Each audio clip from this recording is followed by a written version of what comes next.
prepare yourselves, my friends, for the Nether Bee.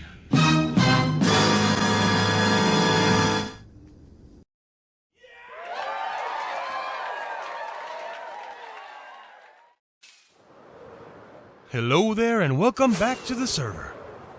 Boy, that Nether Bee sure was scary, wasn't it? Definitely one of Minecraft's most dangerous beasties. But let's put that fearful event behind us and prepare to travel back in time. All the way back to last November. Cue up the time machine, Mr. Editor Man. We're back at the base today, and we're going to take our first look at what's been happening with the Big Dig project. Looks like Stormy and Insane have been busy. Very nice. Although I do believe I see some work for Torchman over there. Sadly, the Big Dig project was more or less an Insane and Stormy build. My schedule has been very sketchy at best, and my only real participation has been in resource gathering and the TNT dupers. But even though I didn't do much building, I do hope to show their progress little by little as I can, as I think it's going to be very cool. Last time we saw it, it looked like this. Well, my friends, aside from a few random floaty bits and the last bits of lava, the hole is finally done. Just look at it in all its bedrock glory. And here we are. They've been very hard at work walling everything off and slabbing the floor to prevent the annoying army of slimes that never fail to appear in these large open areas. I don't think you can stress just how annoying the slimes can be. Looking up, I don't think there's a plan for the ceiling yet, but that's going to need to be covered as well. One block higher is a whole lot of desert just waiting to rain down on your head. Let me pause the video real quick. There in the middle you see some proposed designs for the tops and the bottoms of pillars that will eventually be put in. But, until then, I think I'm going to dub this the Elytra Room and just have some fun with it.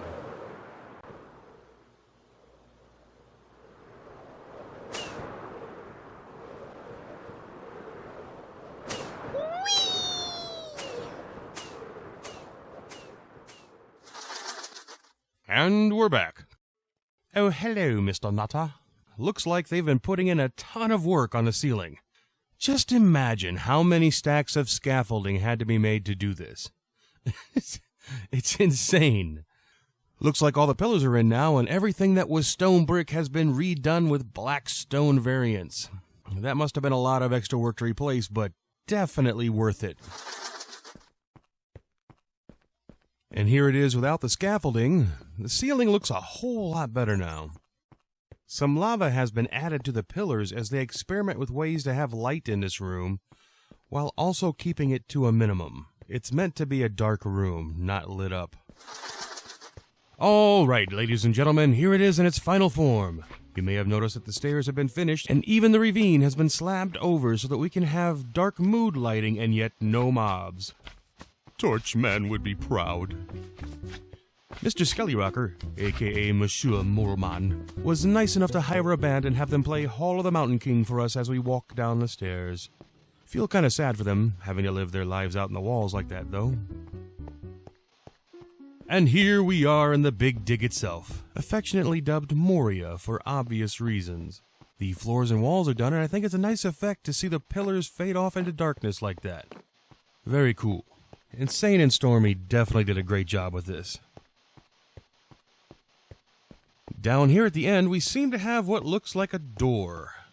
I say looks like a door because I can't for the life of me figure out how to open it. Maybe there's something hidden behind it, or maybe it's just there for looks. Who knows? Either way, it looks good. Do they, seem upset to you? You know, honestly, I'm a little afraid to even try and leave. Does this ever stop?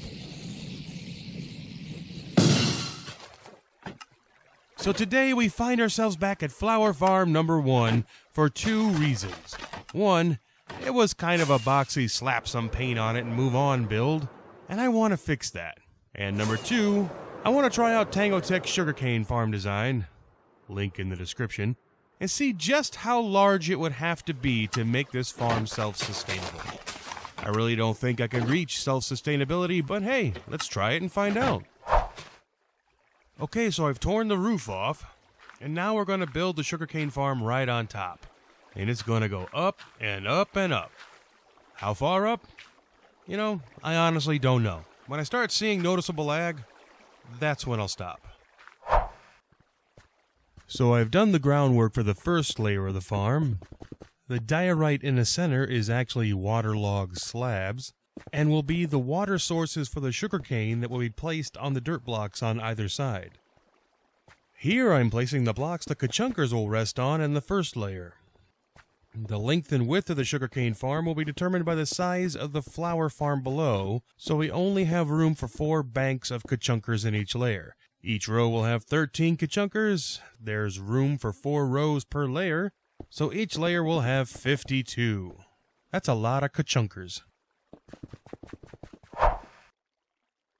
Okay, we're back. As you can see, I've placed another layer of blocks on top of the kachunkers, and then placed chili powder on top of that. The chili powder is what gives the kachunkers their kick. At the ends of the rows are 2 looky-lookers. The bottom looky-looker watches the sugarcane to see if it's growing. When it sees it grow, it gets nervous and sends a little spicy out the back. The second looky-looker notices and sends out its own little of spiciness. This spicy... Did you see that? That was 2 looky-lookers getting spicy. This spiciness momentarily lights up all that chili powder and kicks the kachunkers into action. It's important to mention that sugarcane has 16 stages of growth before a new sugarcane will appear on top of it. Since the looker sees all these stages, this will lead to a lot of kachunkers kachunking. So I've opted to use more lookers and no 2 stickers like Tango did. Now I just need to add water at the ends to push all the items into the item sorter at the bottom of the flower farm.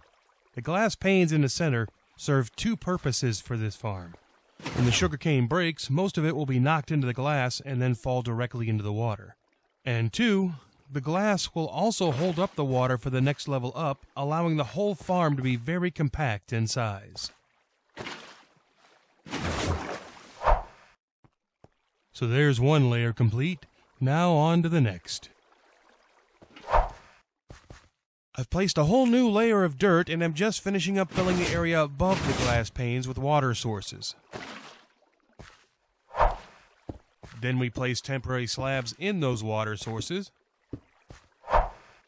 Then more kachunkers right on top of the chili powder.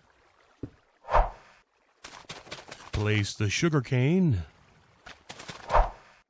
More looky-lookers. Then we place some windows so I can peek in later. Kill random zombies. Place the water. Remove the slabs. Place the glass panes. Put down more blocks. Toss chili powder everywhere. Then just wash, rinse, and repeat. And here we are much, much later with 5 layers of the sugarcane farm. If you remember, each layer has 52 pistons on it, so that means we are at 260 pistons in the farm. I said earlier I'm going to go until I start seeing some lag, and I'm seeing some lag. I think I'm going to have to call it and say no more layers. I did some testing offline, and this makes the farm about 1/3 self-sufficient on bone meal usage. While that's better than nothing, it's not as much as I had hoped. So let's see if we can cover this baby up and make it look a little prettier. I'm going to continue with the terracotta theme that was used on a flower farm, but this time I'm going to use brown, green, and lime terracotta. I had a look at what I was doing. I didn't like it, so I'm redoing it with the lime terracotta set in 1 block from the green and the brown. The lime, being the brightest block, makes for some interesting color variations when it has shadows from the blocks above it. So even though I'm only using 3 colors, it kind of looks like I'm using 4. You'll see what I mean in a minute. I've replaced the roof with the same basic GGG logos before, but take a look at the lime terracotta as I swing past it. Doesn't it look like there's some sort of blending going on? Like the green is fading into the lime and the lime is fading back into the green. It looks pretty cool. That's just natural Minecraft lighting, no shaders there. Here's what it looks like from the ground. Still need to do a lot of work so the top half of the base isn't just floating there, but I'm liking what I see so far. And here it is in its final form. I added some glazed yellow terracotta pillars covered by acacia trapdoors. That combo seemed to work best with the bottom of the building. I removed the buttons from the flower farm and played around with trapdoors and signs to break the yellow wall up a bit. I think this is all looking a lot better now.